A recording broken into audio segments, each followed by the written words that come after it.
ये है अमेरिका का नॉर्थ ईस्ट रीजन जो अपनी घनी आबादी और व्यस्तता के लिए जाना जाता है।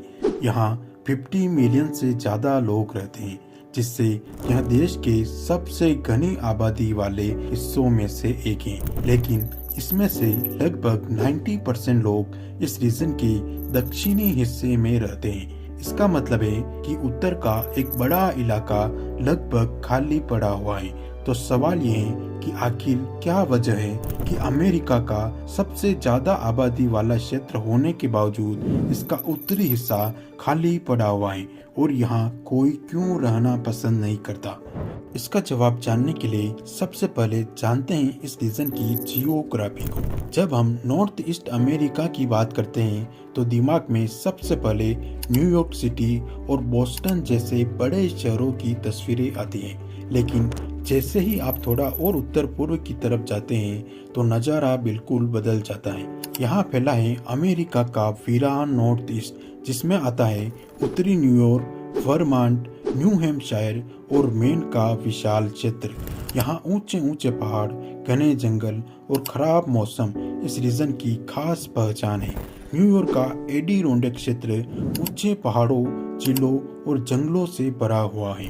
वर्मोंट के बीचों बीच फैली है ग्रीन माउंटेन्स जो क्यूबेक तक जाती हैं, और न्यू हैम्पशायर की white mountains north east America की सबसे ऊंची चोटियां रखती हैं, जिनमें माउंट वाशिंगटन मशहूर है, वो भी अपने खतरनाक मौसम के लिए। और मेन भी बेहद पहाड़ी और घना जंगल वाला इलाका है, जहाँ पश्चिमी मेन माउंटेन्स और अंतहीन जंगल है जो कनाडा की सीमा तक फैले हैं। नॉर्थ ईस्ट का पूरा इलाका ठंडा है, लेकिन उत्तरी हिस्से में सर्दियां बेहद लंबी और कठोर होती हैं। यहाँ दिसंबर से मार्च तक भारी बर्फबारी होती है और तापमान कई बार -30 डिग्री सेल्सियस तक गिर जाता है। और यहाँ खेती का मौसम काफी छोटा होता है, मतलब किसान ज्यादा फसलें नहीं उगा सकते। और पिछले आइस एज में यहाँ बर्फ की मोटी चादर थी, और जब बर्फ पिघली तो उसने जमीन को पथरीला और टुकड़ों में बांट दिया। यहाँ की मिट्टी पतली और अम्लीय है, जो कि खेती के लिए उपयोगी नहीं है, और यही वजह है कि यहाँ बड़े पैमाने पर कभी खेती नहीं हो पाई। आज भी यह इलाका लगभग बड़े बड़े जंगलों से ढका हुआ है। एडिरोंडक और उत्तरी मेन में अमेरिका के पूर्वी हिस्से के सबसे बड़े एंडलेस जंगल मिलते हैं। यहाँ की सर्दियाँ ज़्यादा लंबी और ठंडी होती है, और बर्फ भी दक्षिण की तुलना में कहीं ज़्यादा गिरती है।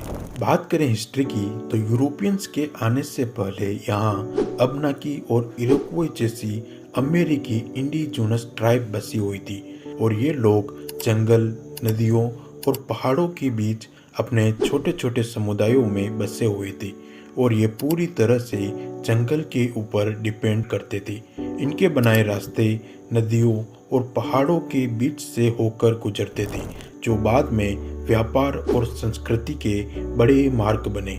1600 के दशक में फ्रेंच खोजकर्ताओं ने सबसे पहले यहाँ कदम रखा और अपनी व्यापारिक चौकियाँ बनाई। अंग्रेज ज़्यादातर मैसाचुसेट्स और साउथ के न्यू इंग्लैंड पर अपना ध्यान केंद्रित किए रहे, क्योंकि घने जंगल, कठोर मौसम और स्थानीय जनजातियों का कड़ा प्रतिरोध यहाँ लोगों की बसावट को बहुत धीमा बना देता था। इस क्षेत्र में आबादी कम होने का मेन रीजन है यहाँ कभी भी बड़े पैमाने पर खेती या उद्योग स्थापित नहीं हो सके, और जमीन भी खेती के लिए उपयुक्त नहीं थी। यहाँ के पहाड़ और घने जंगलों ने जीवन को बहुत कठिन बना दिया। इसके उलट जब अमेरिका पश्चिम की ओर फैल रहा था, तब वहाँ लोगों को ओहियो, इलिनॉइस और मिसिसिपी घाटी जैसी उपजाऊ और सस्ती जमीनें मिल गई। इसीलिए ज़्यादातर बसने वाले वहीं चले गए। यहाँ की स्थानीय अर्थव्यवस्था लकड़ी, पत्थर और मछली पकड़ने पर टिकी रही, लेकिन ये उद्योग भी इतने बड़े नहीं थे कि वे बड़ी आबादी को अपनी ओर आकर्षित कर पाते। और आज भी मुश्किल से यहाँ की आबादी 5 मिलियन है, यानी कि उतनी ही जितनी कि बोस्टन और उसके आसपास के एरिया में है।